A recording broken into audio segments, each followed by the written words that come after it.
been a while since we talked about success. And the coronavirus is pointing this out in no uncertain terms. Here's what I'm hearing a lot, and this cracks me up. A lot of, I need rest. You're home and you need rest. I'm hearing enough that I wrote this down about needing rest, that you need you time, that you need quiet reflection, right? Is some of the buzzwords. And we've had some people on the podcast, I don't know if they've been released yet or not, that talk about this. And, when I disagree with somebody on a podcast, that's beautiful, right? It gives the listener the opportunity to hear both sides. Totally. So for me, I am not a need rest, you time, or time for quiet reflection type of a guy. To me, that's just simply bullshit excuses to justify behavior that to be incorrect. You know what you're doing, and yet in your attempt to justify it so that you don't feel guilty about it, you make these excuses. Many of these excuses are ones that I think society has placed on us by giving us all of these excuses. There was none of these excuses, for the most part, 30, 40 years ago. None of this touchy-feely, you time, go to the corner timeout, quiet box, or quiet, where you go take a nap, they got in Manhattan, safe space, yeah. Any of those things, they never had it. How did those guys survive? How did the World War II vets survive? How'd they get off of that beach? Not going to go plow my fields today because I need to sit and think. Yeah. How does the farmer do it even today? Because I need me time. So the hard thing, and I think this is a West Coast, East Coast thing, the hard thing is to understand that there are people that don't. And we are so ignorant. We are so caught up on ourselves that we think that our lives are the only ones that are playing out, that we have it harder than anybody else. I'm reminded of one of the guides I had in Africa, and he walked 122 miles from one state or from one country to another country, crossed a border, walked to work the summertime in guiding because he could make so much money from the Americans. So he could stay home in his village and make pennies. Again, relative dollars, it might have been $100 a day U.S., but $100 a day U.S. is like $1,000 a day U.S. to us. It's a ton of money, which he'd take back to his village, and they had cows, and it's just poor on a level we don't understand. Dude walked 122 miles. And then when he would get a week off, he'd walk 122 miles home and then turn around and come back. Because they'd have a week where there was no guests, so he'd walk home. Jesus. I don't know. How many miles can you walk in a day?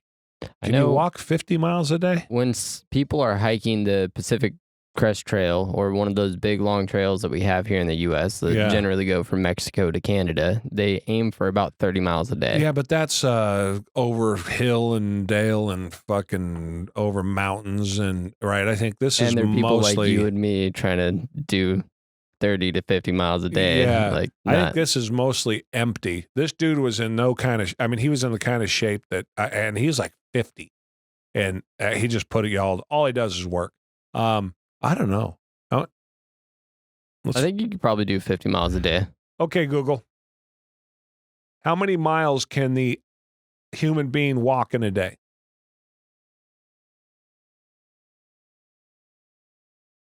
Uh, 20 to 30 miles if you're healthy. Fit trained person walk. Many trained walkers finish a 26-mile walker-friendly marathon in about 7 hours. I'll bet you this dude walks 40 miles a day. Yeah. Yeah. That's the kind of dude he was. So he's home in 3 days. Yeah. Gets home for 2 days, turns around, walks back. Like it's nothing. So tell me again about how much help we need. Tell me again about how you need rest and safe space. It's all such bullshit. We make all this stuff up. Now you got me all pissed off. You didn't even do anything. You just sat there listening. My phone got me all pissed off. It just pisses me off. It's so weak. It's such a crutch for people who think this way. And it's easy to think this way because you think because you got it bad, you're somehow justified for this behavior that in no way is beneficial to you. And then you will scoff at somebody like me who says you're weak for doing it because I don't do it. Does that make any sense? I've Totally. proven you don't have to do it. I can show you 1,000 examples just from my life that you didn't need to do it. I can show you 1 trillion examples from other people's lives, like as I just described, in third world countries. And we're sitting at home because the boss yelled at me. I had a bad day. Meanwhile, dude's moving his toilet 2 miles to dump it for a truck to come pick up in his shanty town, in his metal building that's 115 degrees outside. Yeah. Right? But we need some sort of mental health. We need some sort of quiet moment of reflection. So for me, if that's your gig, good for you. Right? Whatever. If that's your thing, knock yourself out. For me, the whole world can go fuck itself. That's not my program. None of that stuff affects me. And if you want success, you can't let it affect you. Oh, Jerry, I know a guy that takes out 3 hours a day to take a nap. Okay, fine. You can find them anywhere. I can find a guy that climbs buildings like goddamn Spider-Man. How many people can do that? There's that French dude that can climb up the outside of buildings, right? How many people can do that? So you can find, but it's safe to say, would you say to them, you can't climb the outside, don't climb the outside of that building?